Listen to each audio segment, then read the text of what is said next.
La verdad aterradora sobre los ángeles caídos de la Biblia. Lo que sabemos sobre los ángeles caídos puede estar incompleto o incluso equivocado. Muchos imaginan que estos seres simplemente se rebelaron, fueron expulsados del cielo y perdieron toda su influencia. Pero, ¿y si te digo que la Biblia revela algo mucho más profundo e impactante? Algunos fueron aprisionados en oscuridad eterna, otros continúan actuando disfrazados, y hay quienes todavía esperan su juicio final. Dentro de las Escrituras hay pistas que revelan el verdadero destino de los ángeles que pecaron, secretos que pocas personas conocen. En este estudio exploraremos esos detalles ocultos y expondremos la verdad sobre la guerra espiritual invisible que continúa hasta el día de hoy. La verdadera naturaleza de los ángeles. Antes de entender la religión, necesitamos conocer la verdadera naturaleza de los ángeles. Muchas personas imaginan a los ángeles como seres etéreos que tocan arpas en las nubes, pero la realidad bíblica es muy diferente. Los ángeles son criaturas poderosas, guerreros celestiales creados antes de la fundación del mundo. En Ezequiel 28, 12 a 15, encontramos una descripción fascinante de cómo eran esos seres en su estado original. El texto habla de un querubín ungido, que era lleno de sabiduría y perfecto en hermosura. Este ser caminaba en el monte santo de Dios, cubierto de piedras preciosas, perfecto en todos sus caminos desde el día en que fue creado. Los ángeles fueron creados como seres de luz, dotados de libre albedrío y una inteligencia superior. No son omnipresentes como Dios, pueden estar en un solo lugar a la vez. Tampoco son omniscientes, aunque poseen vasto conocimiento, no saben todas las cosas. Y definitivamente no son omnipotentes. Su poder, aunque inmenso en términos humanos, está limitado por el Creador. En la jerarquía celestial original, los ángeles ocupaban diferentes posiciones y funciones. Algunos eran querubines, como el descrito en Ezequiel, destinados a custodiar la santidad de Dios. Otros eran serafines, como los que vemos en Isaías 6, que proclamaban continuamente la gloria divina. También había ángeles mensajeros, guerreros celestiales y aquellos designados para diversas tareas en el reino espiritual. Lo más fascinante es que estos seres celestiales tenían una característica crucial, la libertad de elección. Del mismo modo que luego se les concedería a los humanos, los ángeles tenían libre albedrío. Podían escoger permanecer en su posición de gloria o rebelarse. Y fue precisamente esta libertad la que llevó a uno de los eventos más dramáticos de la historia celestial, la primera gran rebelión. Los ángeles no fueron creados malvados, como dice Ezequiel 28, 15, perfecto eras en todos tus caminos desde el día en que fuiste creado, hasta que se halló iniquidad en ti. Esa transformación del bien al mal, esa caída del estado de gloria, es lo que exploraremos a continuación, pues marcó el inicio de una guerra que todavía afecta nuestra realidad. La rebelión en el cielo, ¿qué fue lo que realmente sucedió? La mayor rebelión de la historia no comenzó en la tierra, sino en el mismo cielo. En Apocalipsis 12, 7 a 9, se encuentra un relato impresionante. Hubo una batalla en el cielo, Miguel y sus ángeles combatieron contra el dragón. El dragón y sus ángeles lucharon, pero no prevalecieron, ni se halló más su lugar en el cielo. La Biblia nos revela que un tercio de los ángeles se unió a esta rebelión. Es un número asombroso si pensamos en la cantidad de seres celestiales que existen. En Apocalipsis 5, 11, Juan ve millares de ángeles. Imagina cuántos se rebelaron. Pero, ¿qué causó esa rebelión? En Isaías 14, 12 a 14, encontramos la raíz del problema. El texto describe cómo Lucifer, el hijo de la mañana, dijo en su corazón, subiré al cielo, levantaré mi trono por encima de las estrellas de Dios, me sentaré en el monte de la congregación, subiré sobre las más altas nubes, seré semejante al Altísimo. El orgullo fue la primera forma de pecado que apareció en el universo. No fue un asesinato, no fue una mentira, fue el deseo de ser igual a Dios. Este pensamiento de autoexaltación contaminó a otros seres celestiales que empezaron a cuestionar la autoridad divina. La rebelión no fue un evento impulsivo. Hubo toda una preparación, una conspiración tras bambalinas en el reino celestial. El líder rebelde era extremadamente inteligente y carismático, capaz de convencer a miles de otros ángeles para que siguieran su plan. No atacó directamente el poder de Dios, eso sería obviamente imposible. En cambio, cuestionó el carácter de Dios, su justicia, su autoridad. El resultado fue una guerra celestial de proporciones inimaginables. Miguel, el arcángel, dirigió a los ángeles fieles contra los rebeldes. Fue una batalla que excede nuestra comprensión humana. Seres celestiales poderosos en conflicto directo, utilizando fuerzas y poderes que ni siquiera podemos imaginar. La derrota de los rebeldes fue completa. Como dijo Jesús en Lucas 10, 18, yo veía a Satanás caer del cielo como un rayo. Pero esa derrota no fue el fin de la historia, solo marcó el inicio de una nueva etapa del conflicto, que ahora involucraría a la recién creada raza humana. Lucifer, de querubín ungido a adversario. Entre todos los seres angelicales, hubo uno que destacaba por su belleza y posición. En Ezequiel 28, 12 a 15, se encuentra su descripción original. Un querubín ungido, marcado con el sello de la perfección, lleno de sabiduría y perfecto en hermosura. Este ser privilegiado tenía acceso directo a la presencia de Dios. Su nombre original, Lucifer, significa portador de luz o estrella de la mañana. Era un título que reflejaba su rol y su gloria originales. Como querubín ungido, su función era reflejar y proteger la gloria de Dios. Caminaba entre piedras de fuego, cubierto de toda piedra preciosa. Sardio, topacio, diamante, berilo, ónice, jaspe, zafiro, carbunclo y esmeralda. Pero algo cambió. Como dice Ezequiel 28, 17, se enalteció tu corazón a causa de tu hermosura, corrompiste tu sabiduría a causa de tu esplendor. La misma belleza y posición que debía usar para glorificar a Dios, se convirtió en motivo de orgullo y autoexaltación. La transformación fue gradual, pero profunda. De portador de luz, se volvió el padre de la mentira. Juan 8, 44. De querubín protector, se transformó en el acusador de los hermanos. Apocalipsis 12, 10. De siervo del Altísimo, pasó a declararse príncipe de este mundo. Juan 14, 30. Sus nombres y títulos en la Biblia reflejan esa transformación. Satanás significa adversario. Diablo proviene de diabolos, que significa calumniador. Belcebú significa señor de las moscas. De ser el más bello del cielo, pasó a encarnar el mal en sí mismo. Sin embargo, no perdió su inteligencia ni sus poderes. Solo los corrompió. Como dice Pablo en 2 Corintios 11, 14. El mismo Satanás se disfraza como ángel de luz. Sigue siendo un ser de tremendo poder y astucia, usando su experiencia milenaria para engañar y destruir. Esta transformación de Lucifer es una advertencia acerca del poder destructivo del orgullo y de la autoexaltación. Como dijo Jesús en Lucas 14, 11. Todo el que se enaltece, será humillado. No hay posición tan alta que no pueda perderse, cuando el orgullo domina el corazón. Los diferentes tipos de ángeles que cayeron. La rebelión celestial no involucró únicamente a un tipo de ángel. En la jerarquía angelical original, había distintas categorías de seres celestiales, y la rebelión afectó a todas ellas. En Efesios 6, 12.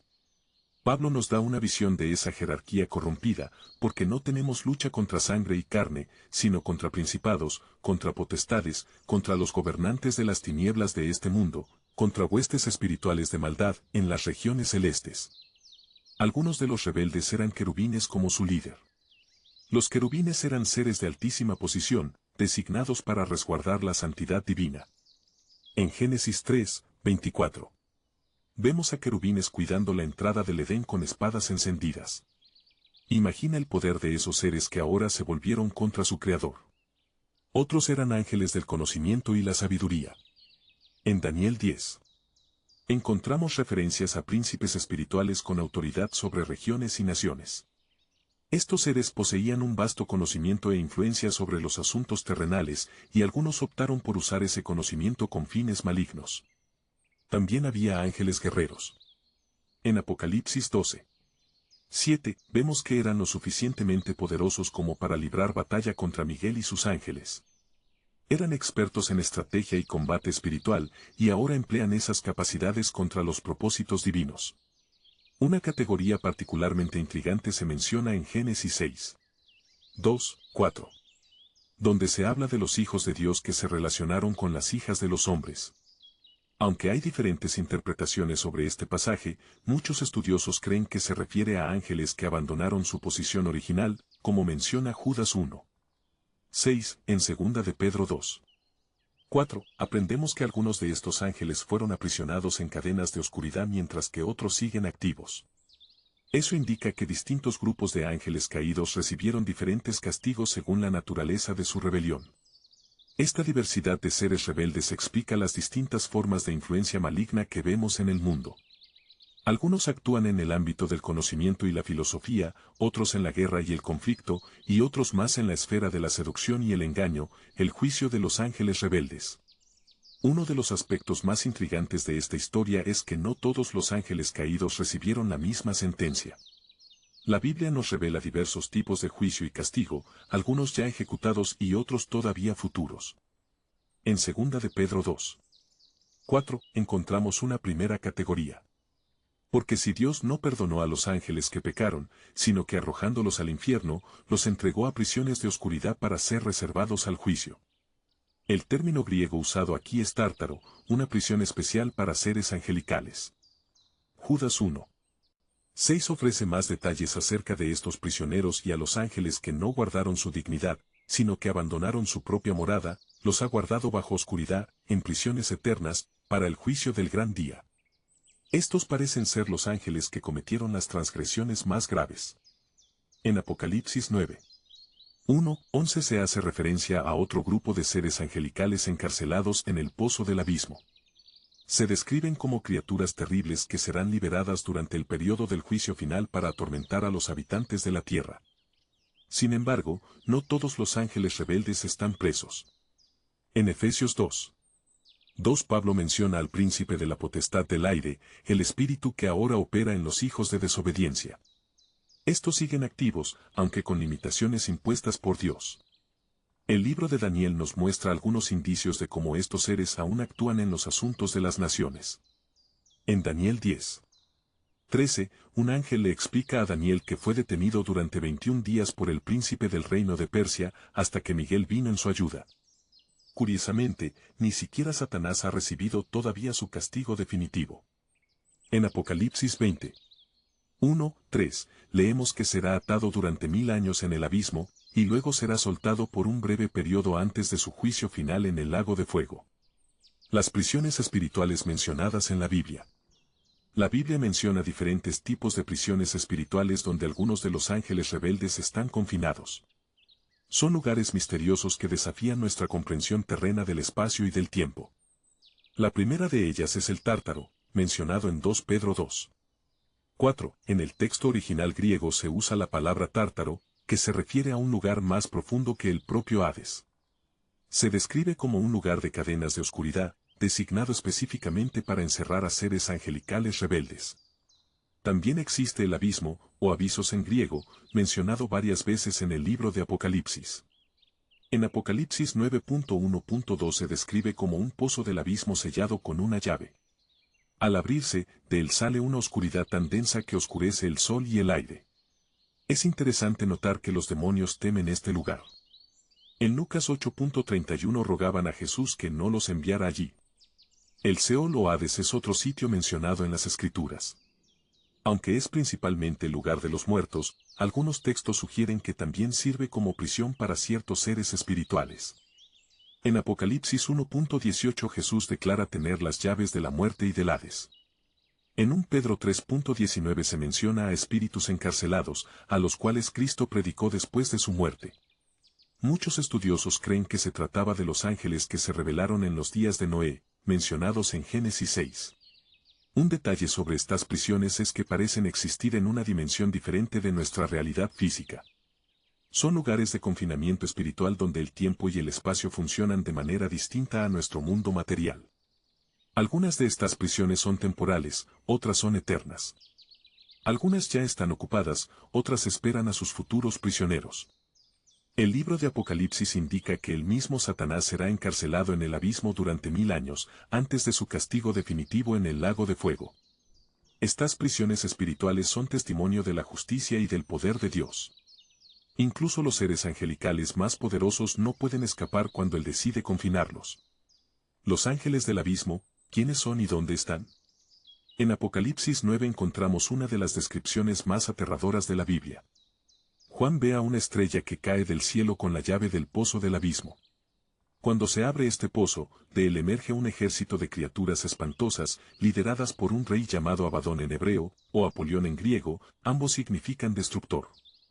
Estas criaturas se describen como langostas con apariencia de caballos preparados para la guerra. Tienen rostros humanos, cabellos como de mujer, dientes como de león, corazas de hierro, y sus alas producen un estruendo similar al de carros de muchos caballos corriendo a la batalla. Sus colas tienen aguijones como de escorpión, y tienen poder para atormentar a los hombres durante 5 meses. Lo más intrigante es que a estas criaturas se les da una orden específica. No pueden dañar la vegetación, ni nada verde, sino únicamente a las personas que no tengan el sello de Dios en sus frentes. Esto sugiere que son seres inteligentes, capaces de distinguir a sus víctimas y de obedecer órdenes concretas. En Lucas 8:31, durante el encuentro de Jesús con el endemoniado Gadareno, los demonios rogaron que no se les enviara al abismo. Esto indica que ese lugar es tan terrible que incluso los espíritus malignos le temen. Es una prisión que conocen y a la que no quieren ir. El rey de estos seres, Abadón o Apolión, se describe como un ángel del abismo. Algunos estudiosos creen que es uno de los principales ángeles caídos, quizá uno de los líderes de la rebelión original que fue confinado con sus legiones en esta prisión especial. Estas criaturas serán liberadas durante el periodo del juicio final. Su liberación no será una fuga, sino parte del plan divino de castigo. Como dice Apocalipsis 9:1, la llave del abismo es entregada a un ser celestial, lo que indica que su puesta en libertad está controlada y tiene un propósito específico.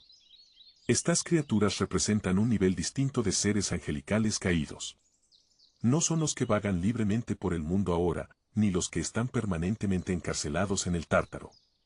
Constituyen un ejército especial reservado para un objetivo particular dentro del plan divino. La actuación de los ángeles caídos en el mundo actual. No todos los ángeles rebeldes están presos. Muchos siguen activos en nuestro mundo operando bajo el liderazgo de Satanás, a quien Pablo llama príncipe de la potestad del aire, en Efesios 2:2. Su actuación es sutil pero sistemática, con estrategias desarrolladas a lo largo de milenios.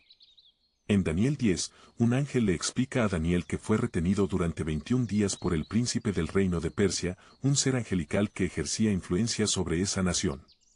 Eso sugiere que hay seres espirituales designados para influir en regiones y países específicos. Pablo, en Efesios 6:12, describe esta jerarquía maligna. Principados, potestades, gobernantes de las tinieblas de este mundo, huestes espirituales de maldad en las regiones celestes. Cada término indica un nivel diferente de autoridad e influencia en el reino espiritual. En 2 Corintios 4:4, Satanás es llamado el Dios de este siglo, que ha cegado el entendimiento de los incrédulos. Su estrategia principal no es el enfrentamiento directo, sino el engaño. Como dijo Jesús en Juan 8:44, Él es mentiroso y padre de mentira. Estos seres operan principalmente a través de la influencia mental y espiritual. En 2 Corintios 10:4-5, Pablo habla de fortalezas, sistemas de pensamiento y creencias que se oponen al conocimiento de Dios. Son expertos en distorsionar la verdad y crear filosofías falsas. Curiosamente, también tienen limitaciones. En Job 1:2, vemos que Satanás necesitaba permiso específico de Dios para actuar contra Job. En 2 Tesalonicenses 2:7, Pablo menciona algo que detiene o restringe la actividad maligna. Muchos creen que se trata de la presencia del Espíritu Santo en la iglesia. Aunque están activos y son poderosos, estos seres no son omnipresentes, ni omniscientes, ni omnipotentes. Son criaturas limitadas que solo pueden operar dentro de los límites permitidos por Dios. Las estrategias de los ángeles rebeldes. A lo largo de los milenios, los ángeles caídos han desarrollado estrategias muy elaboradas. No se trata de ataques aislados, sino de un plan calculado de oposición a los propósitos divinos. En 2 Corintios 2:11, Pablo advierte, para que Satanás no se aproveche de nosotros, pues no ignoramos sus maquinaciones. La primera y más antigua estrategia es poner en duda la palabra de Dios. En Génesis 3:1, la serpiente pregunta a Eva, ¿de veras Dios os ha dicho? Esta táctica de sembrar dudas sobre la verdad divina sigue vigente hoy día, solo que con métodos más refinados. En Apocalipsis 12:10, Satanás es llamado el acusador de nuestros hermanos. Utiliza la culpa y la condenación como armas, recordando a las personas sus fracasos y pecados, tratando de convencerlas de que son indignas del amor de Dios. La imitación y la falsificación son otras tácticas comunes. En 2 Corintios 11, 14, 15, Pablo advierte que el mismo Satanás se disfraza como ángel de luz y sus siervos como ministros de justicia. Crean falsas doctrinas y espiritualidades que parecen buenas pero desvían de la verdad. En 1 de Timoteo 4, 1, Pablo habla de espíritus engañadores y doctrinas de demonios. Estos seres son maestros en mezclar verdad con error, construyendo sistemas de creencias que parecen plausibles pero que resultan espiritualmente destructivos. Otra estrategia es la división. En 2 de Corintios 2, 10, 11, Pablo habla del perdón y la reconciliación, advirtiendo que la falta de estos abre espacio para Satanás. Ellos trabajan para crear conflictos y divisiones entre las personas, especialmente dentro de la iglesia. En Daniel 7, 25, se profetiza que tratarían de cambiar los tiempos y la ley. Esto sugiere un esfuerzo continuo por subvertir el orden moral y espiritual establecido por Dios, promoviendo valores opuestos a los principios divinos. Sin embargo, estas estrategias no han cambiado sustancialmente desde el Edén.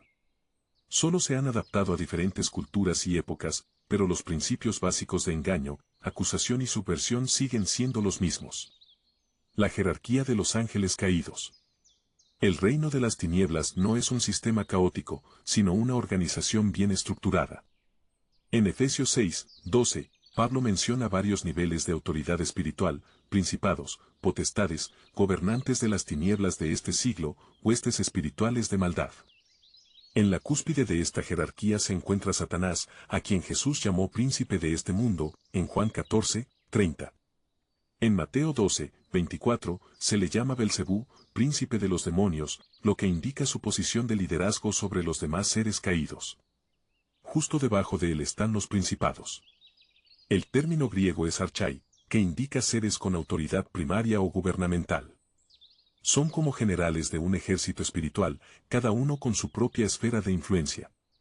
Las potestades, exousiai, representan otro nivel de autoridad. En Daniel 10, vemos cómo esas potestades pueden influir en naciones enteras, como el príncipe de Persia, que se opuso al ángel enviado a Daniel.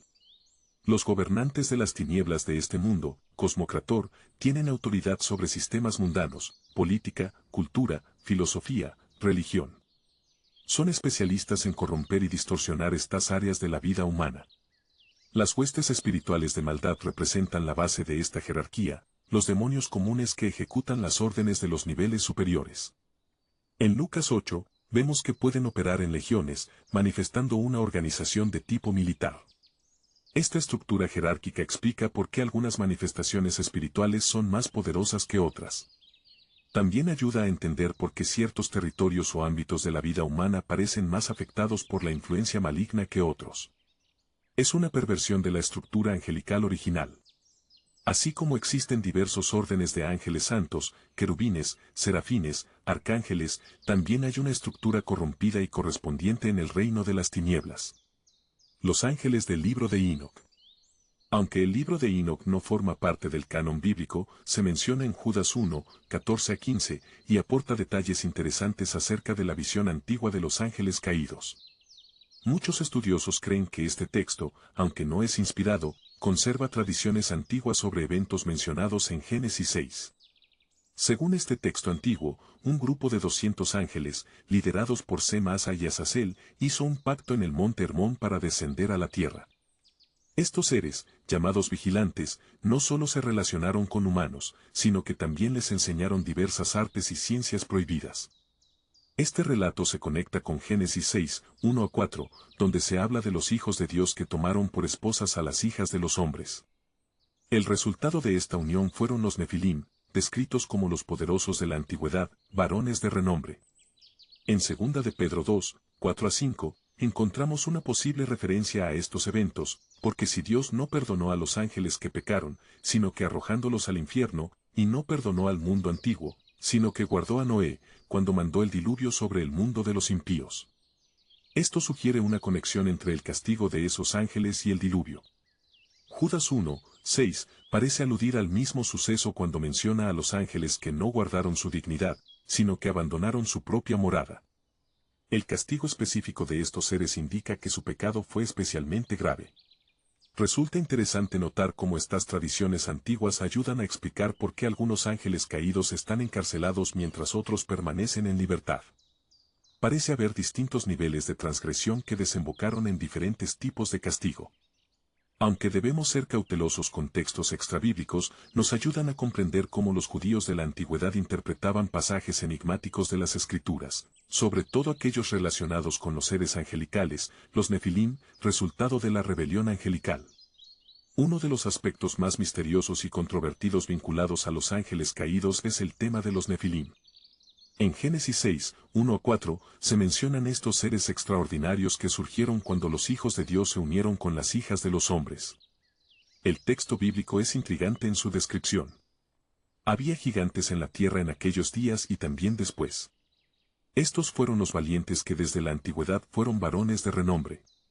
La palabra nefilim en hebreo deriva de la raíz nafal, que significa caer. Algunos estudiosos sugieren que podría aludir tanto a su origen, seres caídos, como a su conducta, aquellos que hacen caer a otros. Se les describe como giborim, poderosos, héroes o guerreros.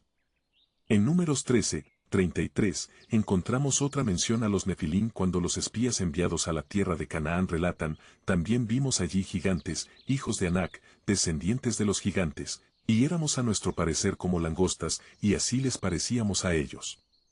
Esta situación aparentemente condujo a una corrupción tan profunda de la raza humana que Dios determinó enviar el diluvio. En Génesis 6, 5-7, se describe que toda la imaginación de los pensamientos del corazón del hombre era de continuo solamente el mal, llevando a Dios a decidir limpiar la tierra. La mención de que había nefilim también después del diluvio ha intrigado a los estudiosos por generaciones. Algunos plantean que indica múltiples acontecimientos de la misma clase de transgresión angelical, mientras que otros sostienen que solo alude a personas de gran estatura física. El impacto de este suceso fue tan notable que muchas culturas antiguas conservan leyendas sobre semidioses y héroes, seres que supuestamente serían fruto de la unión entre dioses y humanos. Estas historias podrían ser ecos distorsionados de los hechos reales registrados en Génesis. El diluvio y su relación con los ángeles caídos. El diluvio no fue simplemente un fenómeno climático, fue una respuesta divina a una crisis espiritual sin precedentes. En Génesis 6, 5-7, vemos que la corrupción había alcanzado niveles catastróficos y gran parte de esa corrupción se vinculaba a la influencia de los seres angelicales rebeldes. En 2 Pedro 2, 4-5, se establece un vínculo directo entre el castigo de los ángeles que pecaron y el diluvio. Porque si Dios no perdonó a los ángeles que pecaron y no perdonó al mundo antiguo, sino que guardó a Noé cuando mandó el diluvio sobre el mundo de los impíos. El diluvio cumplió varios propósitos. En primer lugar, purificó la línea humana de la corrupción genética causada por la interferencia angelical. En segundo lugar, evidenció el juicio divino tanto sobre la rebelión angélica como sobre la humana. Por último, estableció un nuevo comienzo para la humanidad. En 1 Pedro 3, 19-20, existe una referencia intrigante a los espíritus encarcelados que fueron desobedientes en los días de Noé.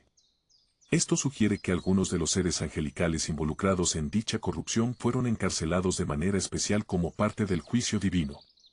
El hecho de que Dios eligiera el agua como instrumento de juicio es significativo. En la Biblia, el agua a menudo simboliza purificación y nuevos comienzos. El diluvio no solo fue destrucción sino también limpieza, como un bautismo global de la tierra. Después del diluvio, ya no encontramos registros bíblicos de interferencia directa de los ángeles caídos con la genética humana. Parece que este tipo de transgresión específica fue contenido por el juicio divino. El diluvio estableció un precedente importante. Dios no permitirá que la corrupción, sea angélica o humana, continúe indefinidamente. Hay límites que, al ser sobrepasados, provocan una respuesta divina directa, los principados y potestades espirituales. En Efesios 6, 12, Pablo revela una dimensión más profunda del conflicto espiritual, porque no tenemos lucha contra carne y sangre, sino contra principados y potestades, contra los gobernantes de las tinieblas de este mundo, contra huestes espirituales de maldad en las regiones celestes. Esta clasificación muestra cómo los ángeles caídos se organizaron en una estructura de poder que imita y se opone al gobierno divino. Los principados, archai en griego, funcionan como gobernantes territoriales espirituales. En Daniel 10, vemos al príncipe de Persia, que ejercía influencia sobre esa nación en particular. Las potestades, exousiai, representan otro tipo de autoridad espiritual. En Colosenses 2, 15, Pablo habla de cómo Cristo despojó a los principados y a las potestades, señalando que su autoridad, aunque real, está subordinada al poder de Cristo. Los gobernantes de las tinieblas de este mundo, cosmocrator, obran a través de sistemas mundanos, política, economía, cultura, educación. Son expertos en corromper y distorsionar estas áreas de la vida humana. En 2 Corintios 4, 4, se llama a Satanás el Dios de este siglo, en referencia a su influencia sobre los sistemas de este mundo. Sin embargo, es fundamental entender que esta autoridad es usurpada y temporal, no legítima ni permanente. Estas fuerzas espirituales operan en distintos niveles. Algunos influyen en individuos, otros afectan a comunidades enteras, y algunos tienen impacto en naciones y culturas. En Apocalipsis 2 y 3, vemos cómo diferentes iglesias enfrentaban diferentes tipos de oposición espiritual. Aunque estos poderes son reales y ejercen influencia, ya fueron derrotados en la cruz. Como dice Colosenses 2, 15, Cristo los exhibió públicamente, triunfando sobre ellos en la cruz. La batalla espiritual actual. La batalla que comenzó en el cielo continúa hasta hoy, pero con una diferencia crucial. Después de la cruz, el enemigo es un adversario vencido que libra sus últimas batallas. En Apocalipsis 12, 12, leemos, ha descendido a vosotros con gran ira, sabiendo que le queda poco tiempo. En 2 Corintios 10, 3, 5, Pablo describe la naturaleza de esta lucha, porque aunque andamos en la carne, no militamos según la carne. Las armas de nuestra milicia no son carnales, sino poderosas en Dios para la destrucción de fortalezas, derribando argumentos y toda altivez que se levanta contra el conocimiento de Dios. El principal campo de batalla es la mente humana. Los ángeles caídos trabajan para erigir fortalezas, sistemas de pensamiento y creencias que se oponen a la verdad de Dios. En 1 Timoteo 4, 1, Pablo alerta sobre espíritus engañadores y doctrinas de demonios. La estrategia actual de los ángeles caídos tiene 3 frentes principales. Primero, el engaño. Crean falsas doctrinas y filosofías que parecen verdaderas, pero desvían de la fe. Segundo, la división. Fomentan conflictos entre individuos y grupos. Tercero, el desánimo. Buscan que los creyentes se rindan ante pruebas y persecuciones. En Santiago 4, 7, hallamos la clave de la victoria. Resistid al diablo y huirá de vosotros. La resistencia no es física, sino espiritual, mediante la fe, la verdad y la justicia. En Efesios 6, 13 a 18, Pablo describe la armadura de Dios necesaria para esta guerra. Lo más fascinante es que los creyentes no luchan solos. En Hebreos 1, 14, se presenta a los ángeles como espíritus ministradores enviados para servicio a favor de los que serán herederos de la salvación. La batalla es real, pero tenemos aliados poderosos. Apocalipsis 12, 11 revela las claves de la victoria. Ellos le han vencido por medio de la sangre del Cordero y de la palabra de su testimonio. Nuestra victoria no está en nuestras propias fuerzas, sino en lo que Cristo ya conquistó en la cruz, el destino final de los ángeles caídos. El fin de los ángeles rebeldes está claramente descrito en las Escrituras. En Apocalipsis 20, 10, se indica el destino final de su líder. Y el diablo que los engañaba fue lanzado en el lago de fuego y azufre, donde estaban la bestia y el falso profeta, y serán atormentados día y noche por los siglos de los siglos. Este juicio final sucederá en etapas. En Apocalipsis 20, 1, 3, vemos que Satanás será inicialmente atado durante 1000 años. Vi a un ángel que descendía del cielo con la llave del abismo y una gran cadena en su mano, y prendió al dragón, la serpiente antigua, que es el diablo y Satanás, y lo ató por 1000 años. En Mateo 25, 41, Jesús habla del fuego eterno preparado para el diablo y sus ángeles. Este lugar de castigo definitivo fue creado específicamente para los seres angelicales rebeldes, no destinado originalmente a los humanos. Judas 1, 6 señala que algunos ángeles están guardados bajo oscuridad en prisiones eternas para el juicio del gran día. Eso indica que su condición actual de encierro no es su castigo definitivo. Hay un juicio aún mayor por venir. En 2 de Pedro 2, 4. Se usa la palabra griega tártaro para describir el lugar donde algunos ángeles están presos reservados para el juicio. Es la única vez que aparece este término en la Biblia, sugiriendo un espacio especial de confinamiento. Lo más sorprendente es que los mismos creyentes participarán en este juicio. En 1 Corintios 6, 3, Pablo pregunta, ¿no sabéis que hemos de juzgar a los ángeles? Esto sugiere que los redimidos tendrán un rol activo en el juicio final de los seres angelicales. Ese destino final demuestra tanto la justicia como la soberanía de Dios. Ninguna criatura, por poderosa que sea, puede desafiar eternamente la autoridad divina sin enfrentar las consecuencias. El juicio final de los ángeles. El juicio final de los ángeles rebeldes será uno de los sucesos más importantes de la historia universal. En 2 de Pedro 2, 4, se nos informa que algunos ángeles ya están reservados para el juicio, lo que implica que hay un día específico fijado para su sentencia definitiva. En Judas 1, 14, 15, hallamos una antigua profecía. He aquí, el Señor ha venido con muchos millares de sus santos para hacer juicio contra todos. Este juicio abarcará no solo a los humanos, sino también a los seres angelicales, como confirma Pablo en 1 Corintios 6, 3. La naturaleza de este juicio difiere del juicio humano. Los ángeles caídos pecaron con pleno conocimiento, en condiciones perfectas, sin la influencia de una naturaleza caída, como dice Hebreos 2, 16, porque ciertamente no socorrió a los ángeles, sino que socorrió a la descendencia de Abraham. En Apocalipsis 20, 10, 15, vemos la secuencia final de estos acontecimientos. Tras el milenio y después de la última rebelión de Satanás, vendrá el juicio final. El lago de fuego, preparado originalmente para el diablo y sus ángeles, Mateo 25, 41, será su destino eterno. Es importante destacar que este juicio demostrará la justicia perfecta de Dios. En Apocalipsis 16, 5, 7, los ángeles proclaman, «Justo eres tú, oh Señor, porque has juzgado estas cosas. Verdaderos y justos son tus juicios». El aspecto más asombroso de este juicio es que vindicará completamente el carácter de Dios. La rebelión que comenzó cuestionando su justicia culminará con su demostración final e irrefutable. Pablo declara en Filipenses 2, 10, 11, que ante el nombre de Jesús se doble toda rodilla, y toda lengua confiese que Jesucristo es el Señor. Eso incluye a todas las criaturas, celestiales, terrenales e infernales. La victoria sobre los poderes angelicales rebeldes ya fue conquistada en la cruz. En Colosenses 2, 15, Pablo declara que Cristo despojó a los principados y a las potestades, los exhibió públicamente, triunfando sobre ellos en la cruz. Este triunfo se manifiesta en varios niveles. Primero, la autoridad de Cristo sobre los poderes malignos se demostró durante su ministerio terrenal. En Marcos 1, 27, la gente se asombraba porque, aun a los espíritus inmundos manda, y le obedecen.